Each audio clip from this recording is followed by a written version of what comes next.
Well, I haven't talked NASCAR in a minute, but when I do, I always go to Bob Pockrass because I cannot think of a more veteran writer who has covered the sport more closely than Bob, and not to mention the fact that I consider him among my good friends. How are you, Bob?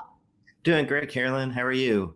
Good. Some of the feedback from the Martinsville race was that it was, I don't want to say a dud, but not maybe quite as explosive as some short track fans were hoping for. Why do you think that was? That's a great question. I think it was part of the new car NASCAR is using.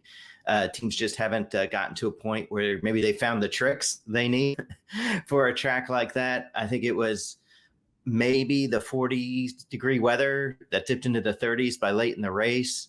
And the tire rubber just never took to the track. So is that a weather thing? Or do they need to change the tire? So I think both those things probably contributed to the fact of just there was not the Saturday night fights that I think that NASCAR was hoping for. With short tracks really being the backbone of the sport for so many that are so passionate about those races and expect that kind of explosiveness, is this, a panic button that NASCAR is hitting now, saying, okay, wait a minute, we need to make sure if it is these next gen cars that we figure out a way to make these races really good?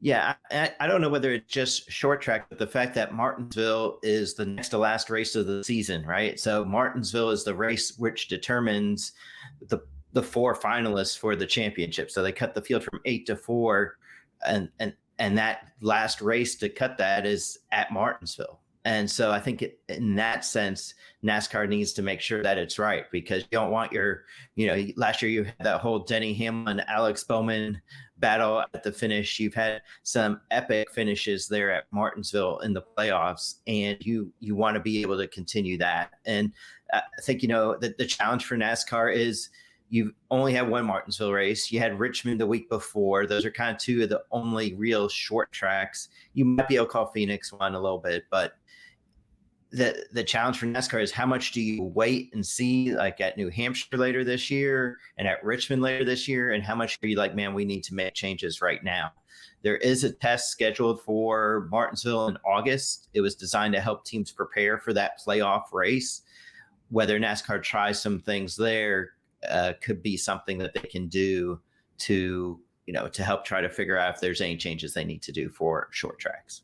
And as the series moves to the dirt, upcoming at Bristol, what is everybody expecting from this car there?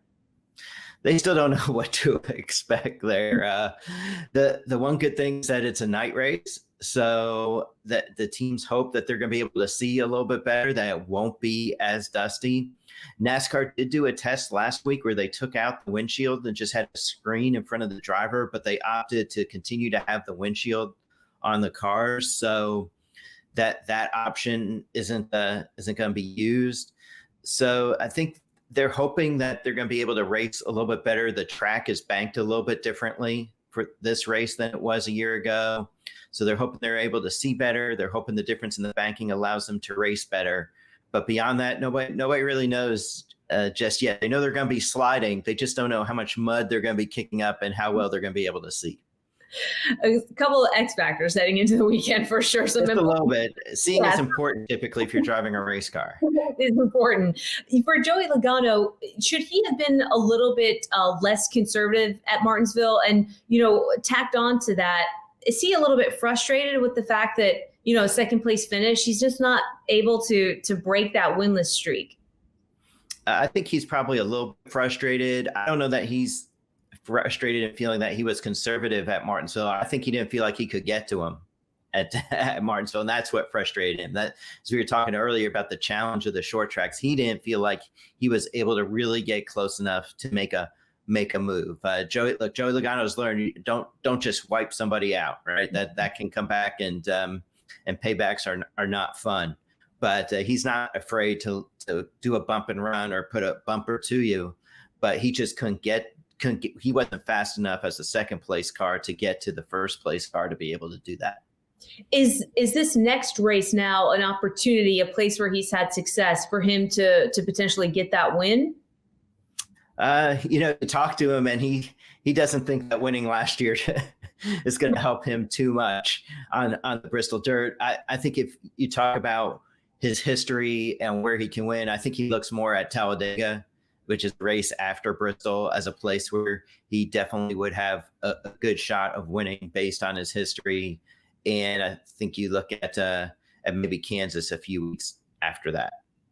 With William Byron, what a great story. Just, him being able to dedicate this win to his mom, who suffered some health issues, at the track. It seems like it's a place that's got a lot of history for him. I was reading that his mom said that was the first Cup Series race that they took him to. Is he the driver to beat through 8 weeks? That's a great question.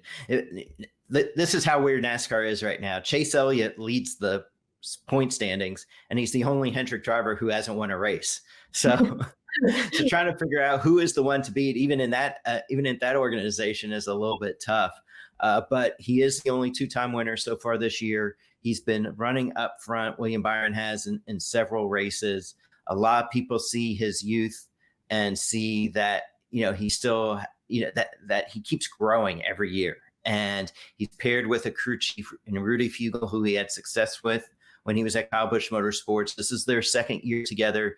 This is now Rudy's team, in the sense of last year he replaces Chad Knaus and kept most of the people. He kind of evaluated people through the year. They made some changes. And so now it's kind of Rudy's team and Williams' team. And I think that's where people see unlimited potential. And they see these 2 wins potentially as just a start for this year. Now, at 24 years old, is he going to be the guy that you're going to say is your championship favorite? Probably not yet. But when you look at 2, 3, 4, 5, 10, 15 years down the line, I don't think anybody would be surprised if he ends up to be the biggest star in NASCAR. Does he have the edge that you see from a Kyle Busch or, some of these other guys who get out on the track? Even Joey Logano, you mentioned a couple instances, payback and stuff like that, not being afraid to put the bumper to somebody. I mean, do you see that those kinds of characteristics exhibited in William Byron's personality on the track? I don't, and I think there's a good reason for it. He grew up in Charlotte, North Carolina, and his favorite driver was Jimmy Johnson. And Jimmy Johnson didn't necessarily race that way because Jimmy Johnson was really, really, really good and just was able to finesse the car around people more than roughing people up.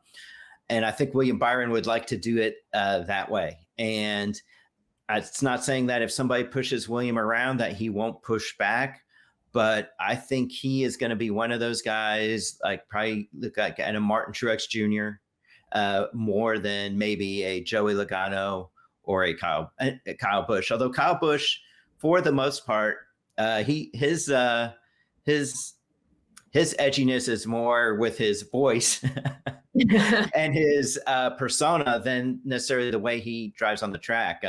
Obviously, a lot of people remember him and Dale Jr. and a couple of their and him and Slawski. But for the most part, I wouldn't even put Kyle Busch maybe in the Joey Logano category.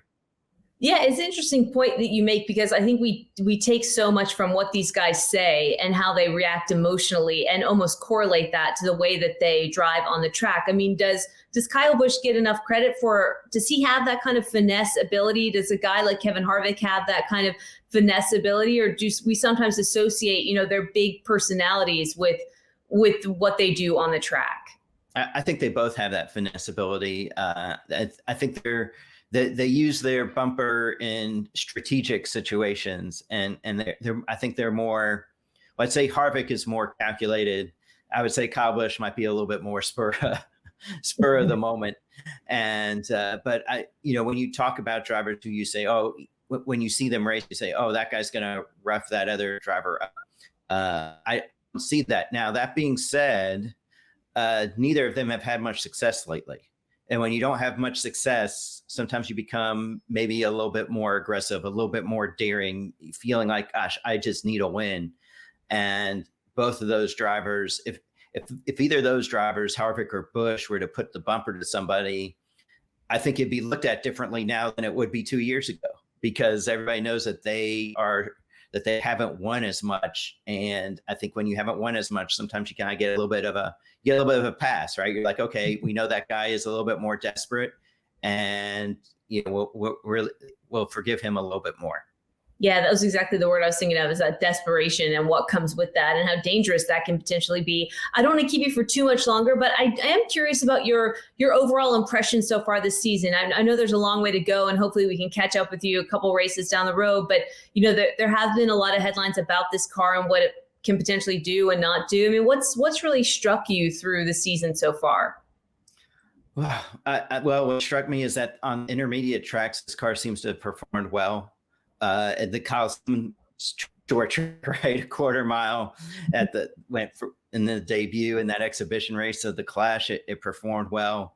At the super speedways, it looked like it performed well. In the short tracks, it appears to need some work. And we don't have a whole lot of data, only 2 races, but that would be my first impression. My impression is that right now a lot of teams are good because everybody is still learning the car. And the big question going forward over the next couple of months is, will the bigger teams who have the most depth when it comes to engineering, who have the most and latest simulation programs, will they be able to figure out this car quicker and start to put some distance between them and maybe the people who don't have as much depth? And is that part of the reason, Bob, why we've seen a little bit more parity, or we just now saw the first back-to-back winner, on the Cup level, is that it evens the playing field almost like weather to a certain extent when you have, that large gap between these teams with all these resources and the teams that might not have that? Yeah, it kind of remains to be seen whether that's the reason or whether the new car in general is the reason. But obviously, you look at a team like Trackhouse Racing, having won a race with Ross Chastain. They weren't a team that you would look at as a race-winning team last year. The RCR teams, both Austin Dillon, Tyler Reddick, been up there battling for wins. Eric Jones has shown promise there at Petty. So you have these drivers who maybe you weren't counting on earlier or counting on last year to be up there in the mix, who are there.